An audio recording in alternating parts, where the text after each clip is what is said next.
വൻ തരംഗമായ വിജയത്തിന് ശേഷം മുഖ്യമന്ത്രി സ്ഥാനത്തേക്കുള്ള നീക്കങ്ങൾ കോൺഗ്രസിൽ അതിശക്തം. 50-ലേറെ MLA-മാരുടെ പിന്തുണ അവകാശപ്പെട്ട് പിടിമുറുക്കുകയാണ് KC വേണുഗോപാൽ പക്ഷം. സീനിയോറിറ്റി ഓർമ്മിപ്പിക്കുന്ന രമേശ് ചെന്നിത്തല, MLA-മാരുടെ എണ്ണമാണ് പ്രധാനമെങ്കിൽ 2021-ൽ താൻ പ്രതിപക്ഷ നേതാവാകുമായിരുന്നുവെന്ന് പറഞ്ഞു. ഘടകകക്ഷികളുടെയും പൊതുസമൂഹത്തിന്റെയും പിന്തുണയിൽ പ്രതീക്ഷ വയ്ക്കുന്ന VD സതീശൻ. വിജയാഹ്ലാദം തീരും മുമ്പേ തലസ്ഥാനത്തടക്കം ഫ്ലക്സ് ഇറക്കി പണി തുടങ്ങി KC പക്ഷം. നമ്പറിലാണ് മുഴുവൻ ആത്മവിശ്വാസവും. ജയിച്ചു വന്ന MLA-മാരിൽ 52 പേരുടെ പിന്തുണയാണ് അവകാശവാദം. ഒന്ന് ആഞ്ഞുപിടിച്ചാൽ ഇനിയും എണ്ണം കൂടും. MP-മാരിലും സീനിയർ നേതാക്കളിലും കൂടുതൽ പേരും ഒപ്പമുണ്ടെന്നാണ് കണക്ക്. നിരീക്ഷകരെത്തുമ്പോൾ കൂടുതൽ പേർ KCയുടെ പേര് പറയുമെന്നാണ് ഗ്രൂപ്പിലെ എല്ലാം പ്രതീക്ഷയും. KCക്ക് പിന്തുണ നേടി K സുധാകരൻ K മുരളീധരനെ കണ്ടു.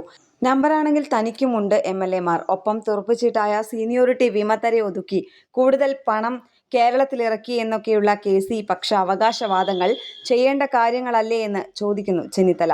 നമ്പറിലല്ല കാര്യമെന്നാണ് സതീശൻ ചേരി ആവർത്തിക്കുന്നത്. ടീം UDFന്റെ നായകനെ എങ്ങനെ സാങ്കേതിക കാര്യം പറഞ്ഞ് മാറ്റി നിർത്തുമെന്നാണ് ചോദ്യം. ഇന്നലെ ഹൈക്കമാൻഡിലെ പ്രതീക്ഷ VDS പങ്കുവച്ചിരുന്നു. ന്യൂസ് ഡെസ്ക് കേരള പ്രണാമം.